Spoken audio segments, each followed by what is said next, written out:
The Warriors are one team that is currently fighting for a play-in spot in the Western Conference. They find themselves in that 7 through 12 range, even 5 through 12, because it's very bundled up in the West right now. And so, Jaevon, I wanted to ask you first about the West. Just who are you expecting to compete in the play-in tournament and obviously get a seed that's somewhere between 7 through 10? Because there's a lot of big names that are currently in the NBA play-in tournament as far as the standings go right now. Right now, the Sacramento Kings would be hosting the top play-in tournament game because right now they are the 7 seed. Then you have the Dallas Mavericks with Luka Doncic and Kyrie Irving. You have the Golden State Warriors, the aforementioned Golden State Warriors. They're at number 9. And the LeBron-ologist favorite team, the Los Angeles Lakers, are there at number 10. And so since I mentioned the LeBron-ologist, let's throw it to our resident LeBron-ologist, or at least one of them. And Garry, who do you expect to be competing in the play-in right now by the end of the season? Because right now it's 3 out of 4 teams from the Pacific Division. To be honest, y'all have been looking at this standing every single day for a couple weeks now, just because it's a roller coaster, guys. As you just probably mentioned, for starting off from the West, I don't know if you worried my bad cutting it out real quick. Just wanted to refresh that, but I'm gonna start from the West real quick. We got the Pelicans, the Suns, and the Kings. And Dallas Mavericks pretty much locked and low. And then you go with the Warriors and the Lakers. Them 6 seeds right there. 4 teams are going to be in the play-in. 2 teams are obviously going to be in the tournament and be locked into the playoffs in the top 6 seeds. So, and realistically, there's only 3 games. But in my mind, 3 games is about how much, anything above 3 is pretty tough, swings to say. I mean, it could happen for sure. But I would say that right now, are we good, Shaun? You said it's you. Well, we could hear you now, but there was a moment when you first jumped back in that we good? the thing that we talked about last week where it was like it just was there for like half a second. Anyway, you're good now. Let's hear it.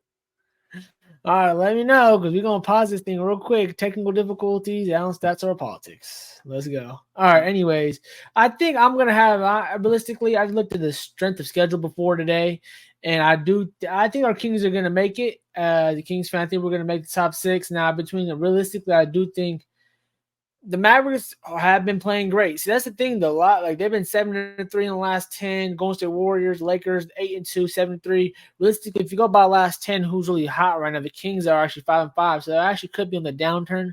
But just for the fact that we all know, because we live in Sacramento, they're gonna have a lot of home games in March. I'm gonna take the advantage of being at home, and I think they're gonna be able to crack the top 6. And I think the New Orleans Pelicans, even though they have a tough schedule too, I think they're going to be able to crack the top 6 as well. And I think the Phoenix Suns, just because they're not going to have Bill just yet, I think they're going to end up being in the in-season tournament. So we're going to have a crazy in-season tournament, guys, full of Hall of Famers. Not in-season tournament, a play-in tournament. And so it's going to be pretty crazy because by what I just said right now, the 7th and 8th seed, it's Suns versus the Dallas Mavericks, the Lakers versus the Warriors. That's going to be LeBron versus Curry and Durant versus Kyrie and Luka for one game to stay alive. I'm going to have LeBron beating the Warriors, knocking them out. And I'm going to take, I think, Kevin Durant versus LeBron. And you already know who I'm taking. Oh, no, I forgot. I think that the Phoenix Suns are going to beat the Mavericks. So they're going to end up having the 7th seed. So it's going to be the Mavericks versus the Lakers. And I think the Lakers are going to get the 8th seed. So I got the Lakers getting the 8th seed. I got, of course. And so, yeah, I think that's how it's going to play out. And I think that the young teams are going to keep staying on top, which I got the 5th and 6th seed being the Kings and the Pelicans, be able to withstand the regular season right at the end here. So it's going to be a crazy matchup. Really down towards the end. Every game is going to count. So, plays like last night where the Detroit Pistons get screwed, even though they're not in a playoff matchup. But when you get screwed a little bit here and there, and, as we Kings fans last night, we drop a game, almost complete a comeback down by 20, but not able to finish it off when guys are missing and heat culture prevails over us. It's tough, after a greater win. So, and, the same thing, you can go back to the Lakers. So every game right now with 25 games left is going to be big time. Literally, you can go from 5th to 8th to back to 10th. So it's gonna be a big shakeup, but it's gonna be great to see because we're gonna see some Hall of Famers and some winner take all matchups. And who can't game 7 basically. So I'm gonna love to see that. Jaevon, I'm glad that Garry mentioned the current, as we speak right now at 7:42 p.m. Pacific Standard Time on a Tuesday night, the current matchup, what would be in the West between the 9 and 10 seed. And Jaevon, the reason why I want to hyper focus on that is because a couple years back when we were doing Shaun and Vaughn and this play-in tournament idea was introduced, Jaevon was not a fan of it. And it Really, makes me Vaughn? recall, it makes Now me you must think like back. it. He has to now, but it just all makes me think back to the very first play-in tournament game that we had, at least of note, because the one between Charlotte and Indiana wasn't great. But I have vivid memories of that 7-8 matchup in LA between the Warriors and the Lakers. And the thing that Jaevon said to me, even after that game, which was so great, is I said, well, Jaevon, we could get matchups like this in the play-in tournament that are just so much more exciting. And I remember Jaevon's reply to me was, well, how often are you really going to get the Lakers and the Warriors in the play-in tournament? Here we are again. And so just, Jaevon, what do you think about the current matchups and how do you see things shaking out in the West long-term? So yeah, it kind of goes back, back to the Shaun and Vaughn days that Shaun was talking about. I didn't envision what I kind of envisioned the play-in tournament being like was the Indianapolis and Charlotte game. That's what I thought it was going to be. Those types of teams that were like fringe teams that we would see, and then you would get blowouts like that in both of those play-in tournament games. But I'm going to take it all the way back to October the 20th, from when I made rankings and play-ins and all that stuff. So my Western Conference rankings, I had the Suns at number 1, I had the Nuggets at 2, Lakers 3rd, Kings 4th, the Warriors 5th, Clippers 6th, Dallas 7th, OKC, I had them in the play-in. I had them 8th, but obviously, they're good. Memphis 9th, and I had San Antonio 10th.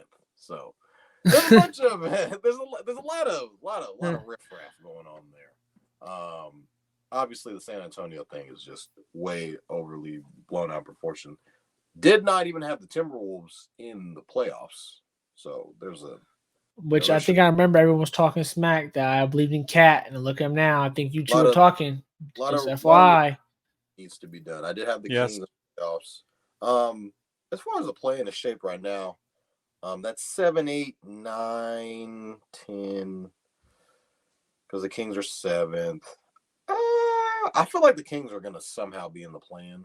I don't know if they would be playing. I feel like I think the Pelicans are gonna be in the plan for some weird reason. The Kings are gonna get matched up against the Pels, but the Kings don't match up well. Lord. Pelicans. So then when you got the Mavericks and the Suns, every time y'all play against them, it's not good. And I usually gamble against you guys every single chance you guys play the Pelicans and win. The Pelicans have been so inconsistent. Injuries between Zion Williamson, Brandon Ingram. You've kind of seen those guys to be in and out of the lineup. You would like to see them be healthy. Would want to see Zion in a playoff type setting. And another thing for the play-in too, when Shaun was talking about when we were going back to Shaun and Vaughn, another thing I didn't really like was that these games don't count as playoff stats. They just don't count as playoff stats. They don't count as regular season stats. Just Tatum's 50 piece is just out there in the universe somewhere. It's just out there, and I'm like, well, what are these games? Like, did they actually should be playoff stats? Did they not happen? So what do they go down as? I would consider these as playoff games, basically. For sure. But as far as the plan goes, I feel like it's going to be the Kings, Pels. I feel like the Lakers and Warriors are probably going to be in there again. Before the season started, I was very hesitant on. I had Memphis in there, obviously, because the John Morant. I was going to be like, hey, John, 25 games, simple math. It's going to be tough to come back, but maybe they'll still be a top 10 seed and they'll try and fight for their life to get in. But obviously, John Morant, he was suspended and then ended up getting hurt. So, the dangler. Yeah, the dangler. So my playing teams, I got the Kings, I got the Pels, Warriors, Lakers. So you got Mavericks and Suns making it. I think the Mavs are starting to kind of figure it out with Kyrie and Luka. Luka's playing at MVP caliber level currently. I think the Suns are kind of starting to hit their groove too. We saw an emergence of Bol, who came out of wherever the hell he came from this past Sunday. I think when healthy, they can be one of the scarier teams that no one wants to play against because they have those three prolific scorers. So I would envision that they get at least a top 5, 6 seed. Probably 6 is where they would be at. But I think those teams get in. Now, I'm not gonna pick my playing team winners and all that stuff like Garry is because No, yeah, just the teams that you think might be there. That's who I think. It's all good. I'm predicting the future as usual. Currently right now. Now, if the Warriors, if they play up this this crazy streak that they're playing at right now, they might be able to get maybe a 7 seed-ish if they keep playing at the seed. I'm gonna say, you think they're jumping up 3 spots? They only 3 games back, so it is possible. So it's possible, but I don't know if they can keep this play up. It's tough in the West, man. Remember, it's very tough, very stacked in the West. Well, Garry, now spinning it forward to the Eastern Conference, it looks like there are 2 teams that are locks. Like, we don't even need to debate or discuss it. The Chicago Bulls and the Atlanta Hawks are locks for the play-in tournament because there are currently 4 teams within a half game of each other from 5 to 8, and that is the 76ers, the Heat, who beat the Kings last night, the Orlando Magic, and the Indiana Pacers, who are all separated by half a game. You have the Sixers in 5th, and then you have Miami, Orlando, and Indiana. All technically. There's thing. Well, yeah, you could throw the Knicks. You could throw the Knicks in there, but I'm showing them a little bit more respect just because they have that game and a half above the 5th seed. But because I mean, you got those 4 teams all within a half game of each other. Then the Knicks have the 1.5 game. So I do agree, Garry, that the Knicks could easily lose a couple games, and then they're right in that same mix. But at least as of right now, you have 5 through 8 that are all separated by half a game, and 6 through 8 are technically all tied for the 6th seed. So, Garry, excluding Chicago and Atlanta, because we expect them to both be in the play-in tournament, both likely at 9 and 10, unless Brooklyn or Toronto can get going and try to knock one of them out. I'll hear from you in a moment about that, Garry. But just given where things are at in the Eastern Conference right now, what are the 4 teams that you expect to see in the play-in tournament in a couple months, or actually a month, because it's almost March? Exactly. Well, I think you said it on the money. 9 and 10 is locked in with Chicago and Atlanta. Funny thing is, though, it's obviously they're 1 game back from each other, so they're going to see who wants to get home court. Where is the game going to be played? So I bet there's still going to be a little bit of stake. I wonder if they play each other by the end of the year. That'll be a big stake game right there. So, but looking like you said, I'll give the Knicks a respect. Like you said, I'll keep them out of it. Let them think they're they're going to be. They've been on the right track and they're getting people healthy slowly but surely. So I'll let them stay in the 4th seed, like you mentioned. So let's talk about 5 through 8 here, like you mentioned. 76ers, the Heat, Orlando Magic, and Pacers. I think it's going to be locked and loaded in how it is right here. And I think I'm going to rock with, I kind of maybe want to put the Pacers above the Orlando Magic, maybe.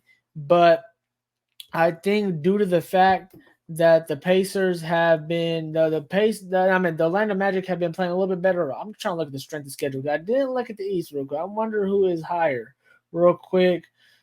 Indiana's higher on strength of schedule. So they're going to, like I mentioned, so I had a gut feeling about that. So that's actually good for them, though, because they need this last little stretch right here to get right because, they have some injuries, too. So I think this is all locked in around how it looks right now, Shaun. I think 76ers have been playing a role. I know there's a debate today to see, because the news of Joel Embiid, should he come back? I think that since he doesn't have, too many, you don't know what his years left or how much gas he got left. Not to say that he's old or anything like that. He's just, he's injury prone. It's sad to say, but when he's on the court, he's great. So if he can play and play at some capacity, I feel like they built enough chemistry in the beginning of this year that they should rock and roll together, and he should, you never know because the Bucks are still they're trying to figure it out and they're starting to get on the right track, but still just the first year. Only team like you really can be really I feel like you should be really scared of because they have years of experience of continuity is really Vaughn's team in the Celtics. You know what I'm saying? So I really feel like that.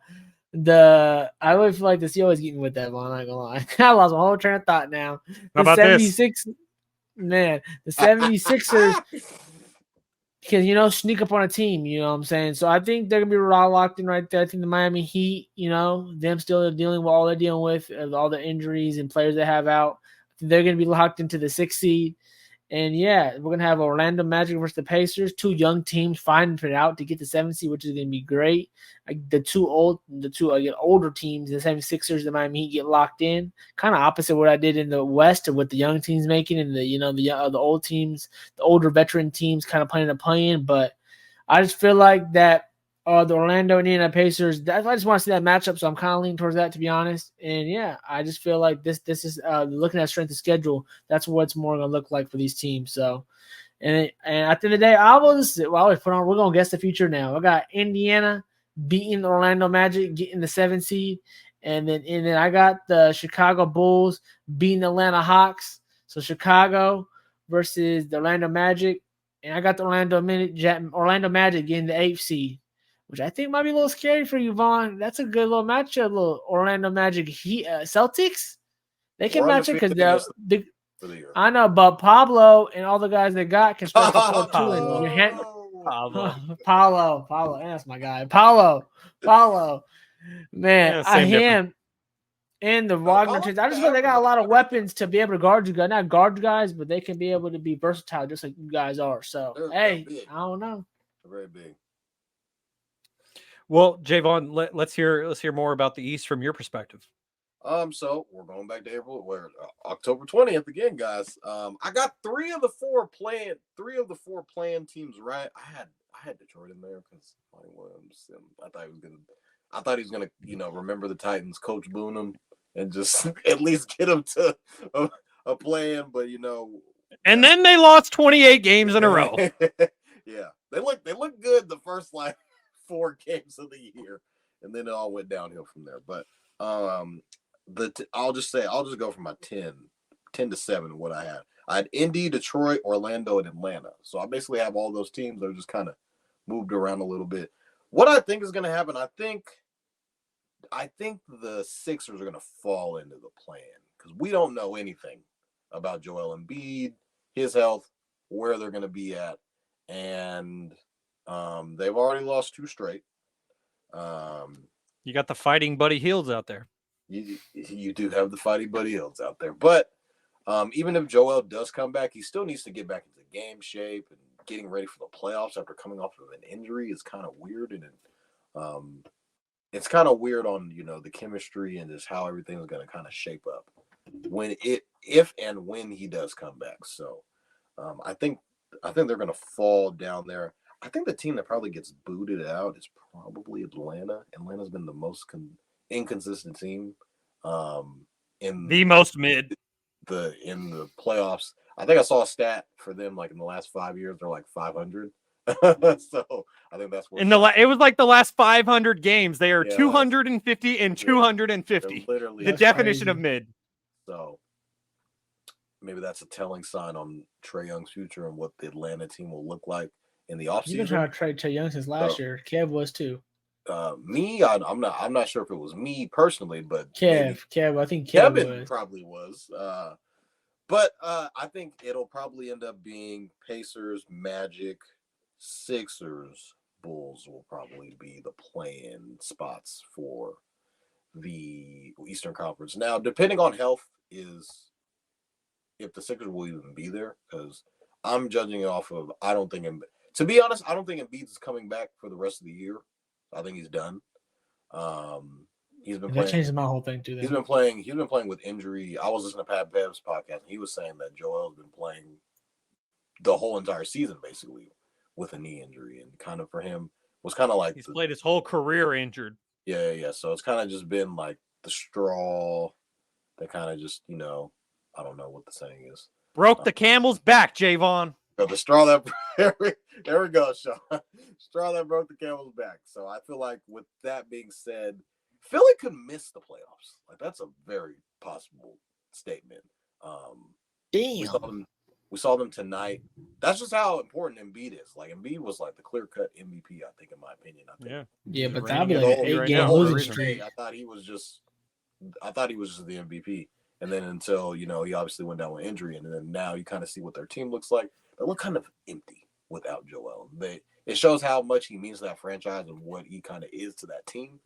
And he's just a big part of that offense. So obviously Tyrese Maxey is going to get his, but it's like he doesn't have his running mate and obviously Joel Embiid. So he's technically the number one option for right now. And I don't know if that's enough to make the plan in the Eastern Conference this year.